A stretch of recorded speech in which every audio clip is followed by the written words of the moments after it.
আসসালামু আলাইকুম, স্বাগতম সবাইকে। কুকিং হাউজের আজকের আয়োজনে আপনাদের জন্য নিয়ে এসেছি ডিম দিয়ে ভীষণ মজাদার একটি রেসিপি।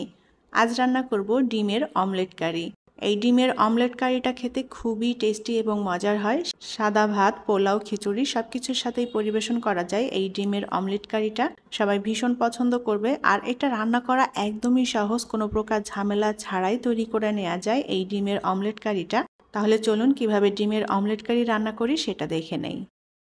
বাটিতে আমি 5টা ডিম ভেঙে নিয়েছি। পরিমাণে যে যতটা রান্না করবেন ডিমের পরিমাণ সেভাবে নিয়ে নিতে হবে। এখন ডিমের মধ্যে দিয়ে দেব পরিমাণ মতো লবণ এবং দিয়ে দেব কিছুটা শুকনা মরিচের গুঁড়া, আর দিয়ে দেব সামান্য রসুন বাটা। এখন ডিমটা ভালো করে ফেটিয়ে নেব।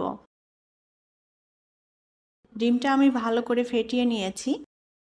চুলার আঁচ একেবারে অল্প করে দিয়ে এখন এই ডিমের অমলেটটা আমি ভেজে নেব। চুলায় প্যানটা বসিয়ে দিয়েছি। আর ডিমের অমলেটে আমি এখানে কোনো তেল ব্যবহার করছি না, তেল ছাড়াই আমি এই ডিমের অমলেটটা তৈরি করে নেব। চাইলে এখানে একটু সামান্য পরিমাণ তেল দিতে পারেন। এখন ডিমটা শক্ত হয়ে যাওয়া পর্যন্ত অপেক্ষা করব। ডিমটা আস্তে আস্তে শক্ত হতে শুরু করেছে। পুরোপুরি শক্ত হয়ে গেলে তারপরে ডিমটা আমি নামিয়ে নেব প্যান থেকে। তো ডিমের অমলেটটা মোটামুটি শক্ত হয়ে গিয়েছে। ওপরের দিকটা একটু কাঁচা কাঁচা আছে, তবে শক্ত হয়ে গিয়েছে। এটুকু কাঁচা থাকলে কোনো সমস্যা নাই। এখন এই অমলেটটা আমি প্যান থেকে নামিয়ে নেব। একটা প্লেটের উপরে আমি অমলেটটা নামিয়ে নিলাম। এখন ছুরি দিয়ে ডিমটাকে ছোট ছোট টুকরো করে কেটে নেব। যার যার পছন্দ মতো টুকরো করে কেটে নিতে পারেন। প্যানে পরিমাণ মতো তেল দিয়ে দেব। তেলের মধ্যে দিয়ে দেব পেঁয়াজ কুচি। মিডিয়াম সাইজের 2টা পেঁয়াজ কুচি করে নিয়েছি। দিয়ে দেব একটা তেজপাতা। পেঁয়াজটাকে আমি লাল করে ভেজে নেব। পেঁয়াজটা ভালো করে নেড়েচেড়ে আমি লাল করে ভেজে নিয়েছি। এখন এর মধ্যে দিয়ে দেব পেঁয়াজ বাটা। এখানে মিডিয়াম সাইজের একটা পেঁয়াজ বেটে নিয়েছি। আর দিয়ে দেব 1 চা চামচ পরিমাণ জিরা বাটা, 1/2 চা চামচ পরিমাণ আদা বাটা আর 1/2 চা চামচ পরিমাণ রসুন বাটা। এখন এই মশলাটা একটু ভেজে নেব যাতে কাঁচা গন্ধ চলে যায় পেঁয়াজ, আদা, রসুনের। অল্প আঁচে ভেজে নিতে হবে যেন মশলাটা পুড়ে না যায়। পেঁয়াজ, আদা, রসুন সবকিছু ভালো করে ভেজে নিয়েছি, কাঁচা গন্ধ চলে গিয়েছে। এখন এর মধ্যে দিয়ে দেব হলুদ গুঁড়া এবং শুকনা মরিচের গুঁড়া।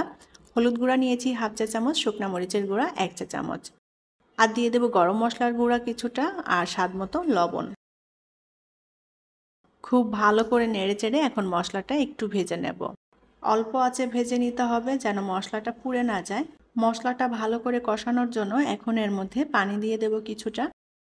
এই মশলাটা যত ভালো করে কষানো হবে খেতে ততটাই টেস্টি হবে। ডিমটা যেহেতু আগেই অমলেট করে নেওয়া আছে তাই এটা রান্না হওয়ার আর তেমন কোনো প্রয়োজন নেই।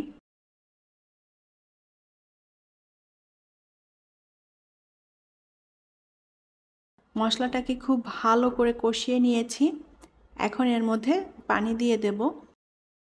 যে যতটা ঝোল রাখতে চান সেভাবেই পানিটা দিয়ে দিতে হবে। ঝোলটা আমি এখানে মাখো মাখো রাখবো, সেভাবেই পানিটা দিয়ে দিয়েছি। ঝোলে ভালো মতো বলক চলে এসেছে। এখন এর মধ্যে ডিম দিয়ে দেব। ডিমগুলো এভাবে ছোট টুকরো করে কেটে নিয়েছি, যার যার পছন্দ মতো করে কেটে নিতে পারেন। আর ডিমের উপরি অংশটা একটু নরম নরম, তবে ভেতরের দিকটা কিন্তু শক্ত হয়ে গিয়েছে। আর ডিমটা কিন্তু অতিরিক্ত শক্ত হবে না, একটু লাল লাল হয়েছে ডিমের এই নিচের অংশটা যেটা প্যানের তলায় ছিল। আমি এখানে কোনো তেল ব্যবহার করিনি, কেউ চাইলে তেল দিয়ে অমলেটটা তৈরি করে নিতে পারেন। এখন সবগুলো ডিম ঝোলের মধ্যে দিয়ে দেব। আলতো করে নেড়েচেড়ে এখন ডিমটা আমি 5 মিনিটের মতো রান্না করে নেব যাতে ডিমের মধ্যে মশলাটা ভালো করে মিশে যায়। ডিমটা বিভিন্নভাবেই রান্না করা যায়, আর এই ডিমের অমলেট কারিটাও অনেকভাবে রান্না করা যায়। তবে আজকে আমি যেভাবে রান্না করলাম খুবই সহজ, আর কোনো ঝামেলাই নেই রান্না করতে, ঝটপট করে রান্না করে নেওয়া যায়।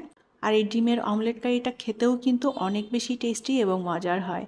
এখন এর মধ্যে দিয়ে দেবো 4-5টা কাঁচামরিচ। কাঁচামরিচের সুন্দর একটা ফ্লেভার আসবে, একটু ঝাল ঝাল বের হবে। চিড়ে দিয়েছি কাঁচামরিচগুলো। আর এখন দিয়ে দেব ধনেপাতা কুচি। আলতো করে নেড়েচেড়ে মিলিয়ে নেব।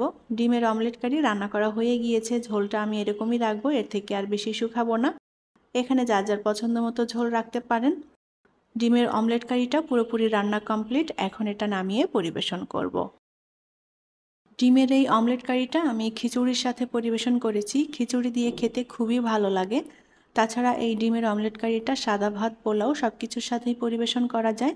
আশা করছি ভালো লেগেছে আমার আজকের রেসিপি। যদি ভালো লেগে থাকে তাহলে প্লিজ লাইক, কমেন্ট এবং শেয়ার করবেন। পরবর্তী রেসিপি দেখার আমন্ত্রণ জানিয়ে বিদায় নিচ্ছি। সবাই অনেক অনেক ভালো থাকবেন। আল্লাহ হাফেজ।